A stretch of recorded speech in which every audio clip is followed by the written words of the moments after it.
ആലപ്പുഴയിൽ പാഴ്സൽ ലോറിയിൽ നിന്ന് 3.25 കോടി രൂപ കവർച്ച ചെയ്ത കേസിലെ പ്രതികളെ തമിഴ്നാട് തിരുട്ട് ഗ്രാമത്തിലെത്തി സിനിമാ സ്റ്റൈലിൽ പിടികൂടി കേരള പോലീസ്. പ്രതികളുമായി പുറത്തുകടക്കാൻ ശ്രമിക്കുന്നതിനിടെ പോലീസ് സംഘത്തെ ആക്രമിക്കാനുള്ള ശ്രമവും പോലീസ് ചെറുത്തു. അതിസാഹസികമായി പിടികൂടിയ പ്രതികളെ പോലീസ് കേരളത്തിലെത്തിച്ചു.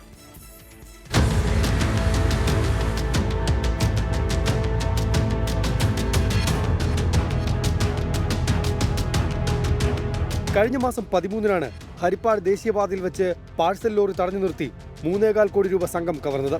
കേസിലെ മുഖ്യപ്രതികളെയാണ് ആലപ്പുഴ കരിയിലക്കുളങ്ങര പോലീസ് തമിഴ്നാട് തിരുട്ട് ഗ്രാമത്തിലെത്തി പിടികൂടിയത്. പ്രതികളെ കസ്റ്റഡിയിലെടുത്ത ശേഷം മടങ്ങുന്നതിനിടെ പോലീസ് സംഘത്തിന്റെ വാഹനം തിരുട്ട് ഗ്രാമത്തിലെ അക്രമികൾ തടഞ്ഞു. താക്കോലൂരിയെടുത്ത് പോലീസ് സംഘത്തെ ആക്രമിക്കാനും ശ്രമം. അക്രമികളെ വകഞ്ഞുമാറ്റി അതിസാഹസികമായാണ് 4-അംഗ പോലീസ് സംഘം പ്രതികളുമായി കേരളത്തിലേക്ക് പാഞ്ഞത്. കൊലപാതക കേസുകളിലടക്കം പ്രതികളായ കുപ്രസിദ്ധ കുറ്റവാളികളെയാണ് ഇന്നലെ പോലീസ് സംഘം പിടികൂടിയത്. ആലപ്പുഴ ജില്ലാ പോലീസ് മേധാവിയുടെ നിർദ്ദേശപ്രകാരം കായംകുളം ഡിവൈഎസ്പി എൻ ബാബുക്കുട്ടന്റെ നേതൃത്വത്തിലുള്ള സംഘമാണ് കേസ് അന്വേഷിച്ചത്.